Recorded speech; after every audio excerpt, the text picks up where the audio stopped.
Watermelon vehicles.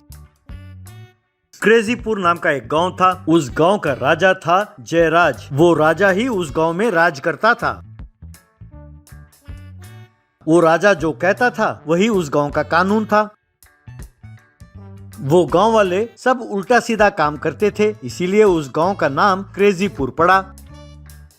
उस गांव में कोई भी समस्या हो, लोग उस राजा के पास ही जाते थे। राजा ही फैसला सुनाता था। उस गांव में ना कोई पुलिस स्टेशन था, ना ही पुलिस। उस गांव के लिए कानून सिर्फ जयराज बनाता था। एक दिन एक चाय की दुकान के पास दो व्यक्ति बोतलों में चाय पी रहे थे। तभी पड़ोसी गांव से दीना नाम का टीचर बच्चों के स्कूल में ट्रांसफर होकर आया। जब वो गांव में प्रवेश हुआ तो उसने देखा कि दो व्यक्ति बोतलों में चाय पी रहे हैं। दीना उन दोनों से, ये क्या भैया, आप लोग बोतलों में चाय पी रहे हैं? तब उन दोनों में से एक व्यक्ति, ये हमारा राजा का हुक्म है।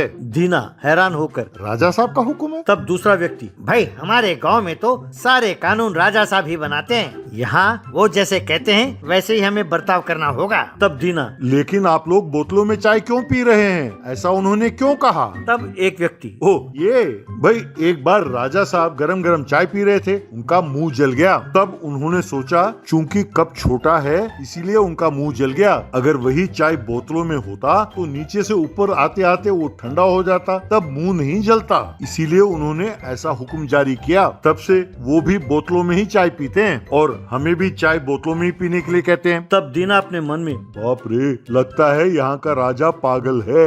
यहाँ होशियारी से काम लेना ही मेरे लिए बेहतर होगा, ऐसा उसने सोचा। दीना हर रोज स्कूल जाकर बच्चों को पढ़ाकर घर लौटता था।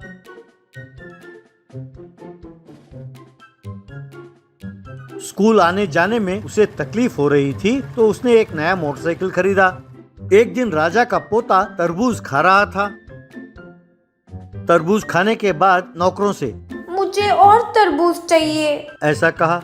तब राजा का नौकर आकर, राजकुमार जी, तरबूज खत्म हो गए राजकुमार जी। तभी राजा वहाँ पहुँचा और, क्या कहा? तरबूज खत्म हो गए? जाओ जल्दी मंगवाओ।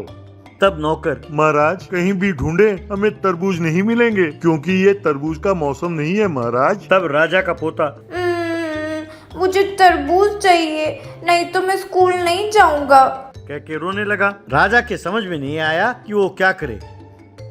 तब उन्होंने अपने मंत्री को बुलवाया और कोई अच्छा उपाय देने के लिए कहा। मंत्री महाराज से, महाराज आपका पोता तरबूज मांग रहा है, तो क्यों ना आप अपने गाड़ी को तरबूज के रंग में रंग दें, तब आपका बेटा उसमें बैठकर स्कूल जाएगा। राजा को ये उपाय बहुत अच्छा लगा, तो उन्होंने अपने गाड़ी को तरबूज के रंग में रंग देने के लिए हुक्म जारी किया।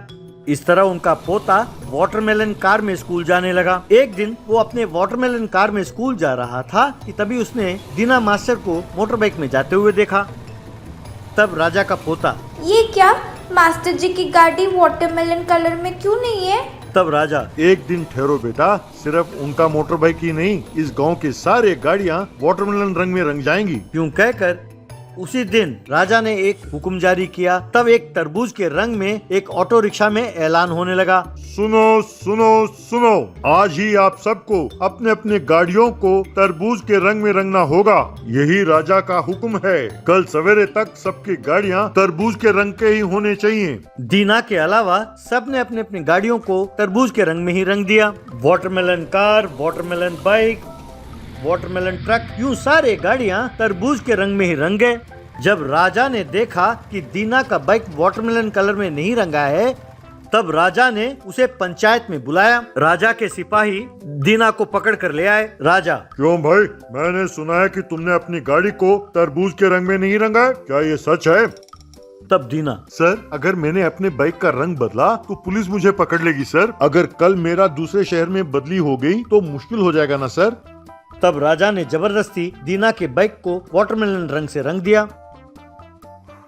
ये देखकर दीना को गुस्सा आया। तब उसने ठान लिया कि राजा के पागलपन का इलाज करके ही रहेगा। एक दिन दीना स्कूल में लंच टाइम में राजा के पोते के सामने बैठकर लंच कर रहा था। दीना अपने हाथ से खाना नहीं खा रहा था, वो जानवरों की तरह अपने मुंह से ही खाना चाट रहा था। ये देखकर पोता, ये क्या सर, आप ऐसे क्यों खा रहे हैं? दीना, ये अरे ऐसा खाने से खाने में जो पौष्टिक तत्व हैं वो सीधा अपने शरीर में जाकर लगते हैं। अगर हाथ से खाएं तो खाने में जो प्रोटीन्स हैं वो हमारे हाथ से ही चिपक जाते हैं, तब हमें सही मात्रा में पौष्टिक आहार नहीं मिलेगा ना। ये देखकर राजा का पोता घर में भी हाथ से ना खाकर मुंह से ही खाने को चाटने लगा। पोते को यूं खाते हुए देखकर राजा ने उससे पूछा कि बात क्या है। तब पोता ने अपने दादाजी से ऐसे खाने का फायदे क्या हैं ये बताया।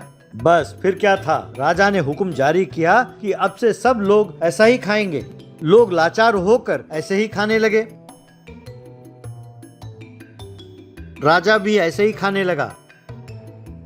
गांव वाले ऐसा खा नहीं पाए और परेशान हो गए। अब उनकी परेशानी बर्दाश्त से बाहर हो गई। सब गांव वाले राजा के घर पहुंचे और उनसे बहस करने लगे। उनमें से एक व्यक्ति राजा से, अरे राजा जी, आज तक आपने जितने पागल काम किए हैं हमने बर्दाश्त किया, अब हमसे और नहीं होगा। आपने अपने पोते का सर मुंडवाया तो हम सबसे भी कहा कि सर मुंडवा लें। अगर आप व्रत रखते हैं तो हम सबसे भी व्रत रखवाते हैं। सारे गांव के होटलों को बंद करा देते हैं। ऐसा आपने बहुत काम किए हैं, पर अब हमसे और बर्दाश्त नहीं होगा। तब दीना वहां पहुंचा और देखा महाराज, एक राजा को अपनी प्रजा की अच्छी तरह सेवा करनी चाहिए, यूं अजीबो गरीब हुक्म जारी नहीं करने चाहिए। इतने दिनों तक आपके प्रति प्यार के कारण ये सब बर्दाश्त करते रहे, डर के मारे नहीं। ये लोग ये सोचते रहे कि आप कभी ना कभी बदलेंगे। अगर आप अब भी नहीं बदले तो आप अपने प्रजा के सामने जोकर बनकर रह जाएंगे। दीना की बातें सुनकर राजा में बदलाव आया। तब से अपना पागलपन छोड़ वो सच्चे मन से प्रजा की सेवा करने लगा।